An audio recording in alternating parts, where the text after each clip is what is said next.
Welcome, today in front of me CUBOT P50 and I'll show you how to find and manage sound settings on this device.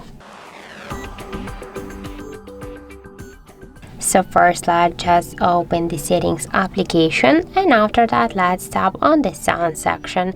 After that we can see here media, call, ring and notification and alarm volume panels, and just to change the volumes you should hold and swipe to the left or to the right side this blue dot.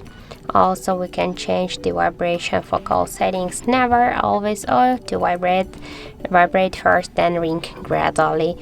Also we can turn on or turn off the don't disturb mode to show or to turn off the media player just in medias, or we can turn on or turn off the shortcut to prevent ringing.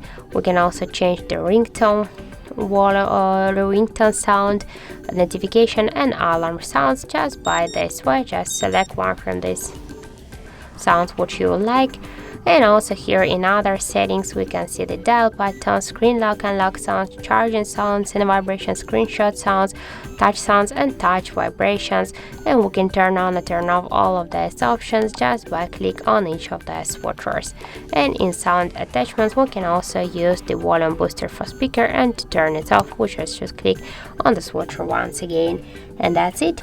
So thank you for watching, and if you find this video helpful, don't forget to leave a like, comment and to subscribe our channel.